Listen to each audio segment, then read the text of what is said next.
NCERT 8వ తరగతి సాంఘిక శాస్త్రం పాఠ్య పుస్తకాన్ని వెంటనే సీజ్ చేయాలని సుప్రీంకోర్టు ఆదేశించింది. పుస్తకంలో న్యాయ వ్యవస్థలో అవినీతి పాఠ్యాంశంపై విచారణ జరిపిన త్రిసభ్య ధర్మాసనం ఈ మేరకు ఉత్తర్వులు ఇచ్చింది. మరింత సమాచారం మా ప్రతినిధి అరుణ్ ని అడిగి తెలుసుకుందాం. అరుణ్, చెప్పండి, విచారణ సందర్భంగా ధర్మాసనం ఏ వ్యాఖ్యలు చేసింది?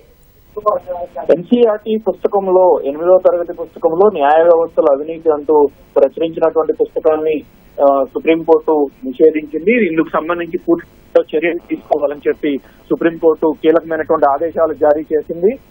ఈ రోజు సుప్రీంకోర్టు ఆ అంశం పైన పూర్తి స్థాయిలో విచారణ జరిపింది. సుమోటోగా స్వీకరించినటువంటి వ్యవహారంపై పలువురు న్యాయవాదులు కూడా ఈ సందర్భంగా అనేక అంశాలను సుప్రీంకోర్టు ముందు లేవనెత్తారు.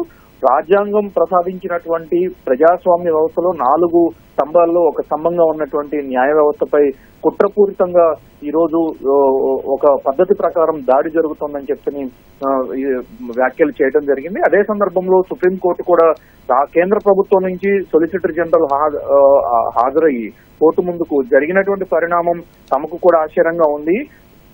కేంద్ర ప్రభుత్వం తరఫున తాను పూర్తి స్థాయిలో క్షమాపణ చెప్తున్నాను, కోర్టు ముందు తల ఉంచుతున్నాను అని చెప్పి సొలిసిటర్ జనరల్ కోర్టు దృష్టికి సిజేఐ నేతృత్వంలోని త్రిసభ్య ధర్మాసనం దృష్టికి తీసుకురావడం జరిగింది. అందుకు సిజేఐ తీవ్ర స్థాయిలో ఆవేదనతో కూడినటువంటి వ్యాఖ్యలు చేశారు. ఈ రోజు ఎన్సీఆర్టీ తరఫున అంటే వారు తుపాకీతో కాల్చారు, ఈ రోజు న్యాయ వ్యవస్థ బ్లీడ్ అవుతోంది, అంటే రక్తం కారుతోంది అని చెప్పని సిజేఐ సూర్యకాంత్ తీవ్ర స్థాయిలో ఆవేదన వ్యక్తం చేశారు. ఒక పద్ధతి ప్రకారం ఈ రకమైనటువంటి దాడి జరుగుతోంది, దీంట్లో లోతైనటువంటి కుట్ర చోటు చేసుకున్నట్లుగా తమకు అనిపిస్తూ ఉంది. ఈ వ్యవహారం పైన అత్యంత బాధ్యతారహితంగా ఒక డైరెక్టర్ స్థాయిలో ఉన్నటువంటి వ్యక్తి ఈ రకమైనటువంటి చర్యలకు పాల్పడటము, ఇలాంటి పాఠ్యాంశాలు ప్రచురితమవుతున్న సమయంలో ఎందుకు పట్టించుకోలేదు, దీనికి బాధ్యులైన వారిని కఠినంగా శిక్షించాల్సినటువంటి అవసరం ఉంది అని చెప్పి సుప్రీంకోర్టు ఈ సందర్భంగా తీవ్ర స్థాయిలో వ్యాఖ్యలు చేసింది.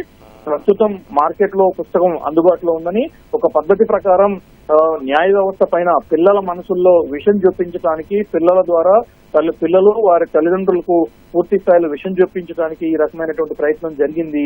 ఇది ఒక పద్ధతి ప్రకారం జరిగింది, కుట్రపూరితంగా జరిగిందని చెప్పి సుప్రీంకోర్టు వ్యాఖ్యలు చేసింది. అయితే ఈ మొత్తం వ్యవహారాన్ని ఇప్పుడు వెంటనే నిర్మూలించాల్సినటువంటి పరిస్థితి ఉంది. దాంతో పాటుగా పలువురు న్యాయవాదులు కూడా న్యాయ వ్యవస్థ పైన ఒక పద్ధతి ప్రకారం ఈ రకమైనటువంటి దాడి చేసిన వారు ప్రస్తుతం అవినీతికి కారకులైనటువంటి రాజకీయ నేతలు, ఐఏఎస్ అధికారులు, బ్యూరోక్రసీలో చోటు చేసుకున్నటువంటి అనేక పరిణామాల పట్ల ఎందుకు మాట్లాడలేకపోతున్నారు, ఎందుకు వాటిని ప్రస్తావించకుండా కేవలం న్యాయ వ్యవస్థ పైనే ఈ రకమైనటువంటి దాడికి పాల్పడుతున్నారనేటువంటి విషయాలను కూడా లేవనెత్తడం జరిగింది. అందరి అభిప్రాయాలను, అందరి అంశాలను పరిగణలోకి తీసుకున్నటువంటి సుప్రీంకోర్టు ఈ మొత్తం వ్యవహారం పైన లోతైనటువంటి దర్యాప్తు జరపాలి, తాము ఈ అంశాన్ని సాధారణంగా తీసుకోవట్లేదు, తేలిగ్గా తీసుకోవట్లేదని చెప్పి సిజేఐ జస్టిస్ సూర్యకాంత్ వ్యాఖ్యానించారు. అందుకు అనుగుణంగానే తాము ఈ అంశం పైన లోతైన దర్యాప్తు చేయాలనుకుంటున్నాము, దీనికి బాధ్యులైన వారిపై కఠిన చర్యలు తీసుకోవాలని అనుకుంటున్నట్లుగా, దీంట్లో కీలకంగా ఉన్నటువంటి కుట్ర జరిగినట్లుగానే తాము ప్రైమా ఫేసి కింద ప్రాథమికంగా నిర్ధారిస్తున్నామని చెప్పి సుప్రీంకోర్టు అభిప్రాయపడుతూ, అందుకు అనుగుణంగా పాఠశాల విద్యాశాఖ, కేంద్ర పాఠశాల విద్యాశాఖ కార్యదర్శి, ఎన్సీఆర్టీ డైరెక్టరు, వారితో పాటుగా పాఠశాల విద్యా మంత్రిత్వ శాఖకు సుప్రీంకోర్టు షోకాజ్ నోటీసులు జారీ చేసింది. దీంట్లో చట్టంలో పేర్కొన్నట్టుగా ధిక్కరణ చట్టమా లేకపోతే ఇతర అంశాల పరంగా చర్యలు తీసుకోవాలా, ఏ విధంగా దీనికి సమాధానం చెప్తారు, దీన్ని ఏ విధంగా సమర్థించుకుంటారు అని చెప్పాలని సుప్రీంకోర్టు ముగ్గురికి షోకాజ్ నోటీసులు జారీ చేస్తూ దీన్నంత తేలికగా తాము వదిలిపెట్టే ప్రసక్తే లేదు అని చెప్పి తీవ్రస్థాయిలో హెచ్చరికలు జారీ చేసింది. ధన్యవాదాలు అరుణ్.